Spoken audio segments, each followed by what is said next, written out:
Un projet de loi a créé la controverse au Sénégal. C'est chaud, c'est moulant, c'est extatique. Incroyable. Le Sénégal s'apprête à débattre à l'Assemblée nationale le 18 août 2025 un nouveau projet de loi sur la déclaration de patrimoine. En effet, c'est une loi qui existe déjà, mais il y a amendement, il y a autre chose qu'on rajoute. C'est une loi qui impose à ceux qui ont des positions fortes en société de pouvoir déclarer leurs biens avant d'assumer leurs. Pourquoi on le fait? Évidemment, en Afrique, vous savez, la politique est un moyen d'enrichissement, pour beaucoup de personnes en tout cas. Et nombreux Africains aujourd'hui ne veulent plus faire l'ingénierie ou les commerces. En effet, ils veulent tous devenir politiciens dans l'espoir de pouvoir s'enrichir un jour. Et au Sénégal, on ne veut pas de ça du tout.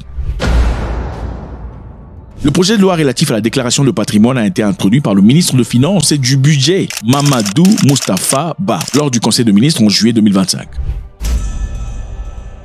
Alors, quels sont les objectifs concrets de ce projet de loi? Numéro 1. Élargir le nombre de responsables publics tenus à déclarer leurs biens afin de renforcer la transparence et lutter contre la corruption. Donc, avant d'entrer en office, il faut déclarer ce que tu as déjà. Et à la sortie, on va vérifier pour essayer de s'assurer que c'est représentatif de ce que tu as déclaré. Pour évidemment éviter ce que vous voyez généralement dans les républiques bananières, une personne qui, du jour au lendemain, entre en politique et a des immeubles. Pas au Sénégal. Numéro 2. Abaisser le seuil financier à partir duquel la déclaration est obligatoire. Avant, par exemple, les gestionnaires de plus de 1 milliard de francs CFA ou encore ceux qui avaient 1 500 000 $ devraient déclarer ce qu'ils avaient. Cela a été rabaissé à 500 millions de francs CFA ou encore 750 000 $. Bon, la loi est simple. C'est une loi simple. Évidemment, il faut l'examiner, mais c'est une loi simple qui essaie d'attraper tous ceux qui sont des voleurs pour éviter de saigner la nation. Ceux qui doivent déclarer leurs biens sont le procureur de la République, les juges d'instruction, les élus locaux. Les élus locaux sont comme les maires, les conseillers principaux, les conseillers de département, toutes ces personnes-là qui sont chargées des histoires locales comme la route, les marchés, les écoles, la santé, l'hygiène, la culture. Toutes ces personnes doivent déclarer. Il y a aussi les inspecteurs de finances et les dirigeants d'entreprise, tels que le PDG. Le Conseil a examiné et adopté le plan de redressement présenté par M. le Premier ministre, le projet de loi portant création de l'Office national de lutte contre la corruption, le projet de loi portant statut et protection des lanceurs d'alerte, le projet de loi relatif à l'accès à l'information et le projet de loi sur la déclaration de patrimoine. Je vous remercie. Excellente soirée à tous. Un PDG doit déclarer son argent, en tout cas, c'est bien. En entrant et en sortant, il faut déclarer pour qu'on sache que monsieur, tu n'as pas volé. C'est une loi qui est claire, n'est-ce pas?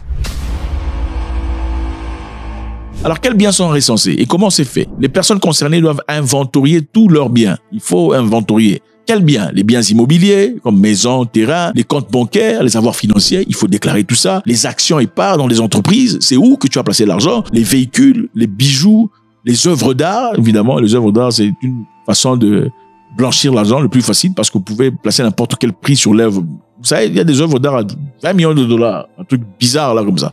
Blanchiment d'argent. Et dette éventuelle, il faut tout déclarer, tout inventorier. Et à la fin de votre parcours, évidemment, il y aura contrôle et vérification. Qu'est-ce qui va se passer? L'autorité va vérifier la cohérence des informations et peut demander des justificatifs et s'assurer qu'il n'y a pas de fausses déclarations. Donc, tout ce que vous faites là va être examiné, voire comparé, tout le bazar. Bon, la controverse est où? Pourquoi les gens rejettent cette loi? Okay? La loi est rejetée par PASTEF. Okay? Il faut comprendre. La loi apparemment est une bonne loi pour que chaque personne, chaque personnalité qui a de l'argent, qui assume certaines responsabilités au gouvernement, se justifie de son argent. Mais pourquoi on pousse contre cette loi? Ce projet de loi renvoie une exemption pour le président de la République. C'est-à-dire, tous ces personnages sont obligés de faire des audits de ce qu'ils possèdent au début et à la fin, sauf le président de la République. C'est-à-dire, le président de la République ne sera plus tenu à déclarer ses biens à la fin de son mandat. Une obligation qui existait déjà depuis le passé. Alors, pourquoi on change ça? Pourquoi le président peut venir faire ce qu'il a envie de faire et puis repartir sans vérification? Pourquoi c'est acceptable? La loi est critiquée par la partie d'opposition PASTEF. PASTEF est le parti politique d'Ousmane Sonko. PASTEF aussi le parti politique qui soutient le président Diomaye Faye. Pourquoi PASTEF voudrait qu'on ait une loi qui implique aussi le président de la République si le président est de leur côté? Généralement en Afrique, vous voudriez, vous, avoir votre président exempté des recherches, exempté de fouillage et tout le bazar, n'est-ce pas? PASTEF dénonce cette exemption qu'il considère comme une atteinte aux droits constitutionnels, estime que tous les responsables publics, y compris le président de la République, doivent rendre des comptes, surtout en fin de mandat. Il y a aussi Doudou Wade qui a critiqué également le projet, le juge insignifiant tant qu'il ne contraint pas le président sortant à déclarer les biens aussi. Alors maintenant, ce projet de loi n'est pas nouveau, c'est basé sur une loi existante déjà. En 2014, la loi avait été adoptée et imposée sur les déclarations de patrimoine. Mais cette loi, à l'époque, il y avait le président de la République qui était impliqué. La loi concernait tout le monde. Okay, le président de la République, le Premier ministre, le président de l'Assemblée nationale et certains ministres et hauts fonctionnaires. Et à l'époque, il s'agissait de 1 milliard de francs CFA ou 1 500 000 $. Si tu as ça, il faut qu'on fasse des inventaires, qu'on fasse des recherches, qu'on fasse des études. La loi, évidemment, visait à lutter contre la corruption et promouvoir la transparence dans la gestion des biens publics. Maintenant, on veut la changer de 1 500 000 $ à 750 000 $. Okay? Et puis, on rajoute d'autres personnes, des PDG, des représentants par-ci, par-là, des représentants locaux, mais on enlève le président de la République. Alors, on se pose la question, qu'est-ce qu'on joue là? C'est quoi le jeu? Qu'est-ce qui se passe exactement? Si la transparence de la gestion publique est cruciale pour prévenir la corruption, pourquoi on veut enlever le président de la liste de ceux qui doivent rendre des comptes? Alors, beaucoup de personnes ont des opinions. Le projet de loi a été proposé par le ministre du Budget, Mamadou Moustapha Ba. Qui est cette personne? C'est un membre de l'APR. Et l'APR est le parti politique de Macky Sall, l'ex-président de la République. Alors les gens pensent que cette loi aurait pour objectif de protéger l'ancien président Macky Sall. C'est-à-dire l'exclusion du président à la déclaration finale évite d'exposer Macky Sall. Également l'APR a un contrôle d'évolution de son patrimoine après 12 ans de pouvoir. Cela évidemment empêcherait des futures poursuites ou des accusations d'enrichissement illicite. Donc, monsieur aurait changé, d'après les détracteurs, aurait changé cette loi. On va rajouter d'autres personnes qui doivent rendre des comptes, mais on exclut le président. Naturellement, quand le président est là, même si vous ne faites pas partie du même parti politique, tu dirais, c'est une très bonne loi, puisque bon, écoute, désormais, si j'ai envie de tirer un truc là, je pourrais le faire facilement, parce qu'en fin de compte, on ne me demandera pas des comptes, n'est-ce pas? Mais là, quelqu'un a intelligemment repéré, disant, non, je ne pense pas que ce soit adéquat. On veut aussi être contrôlé, même si le président a été soutenu par PASTEF. PASTEF s'y oppose. C'est-à-dire, il faut vous rappeler ici qu'au moment opportun, quand Ousmane Sonko devrait postuler comme président de la République, il était exclu pour des raisons juridiques. PASTEF aussi. Dans ce cas, il fallait trouver quelqu'un d'autre.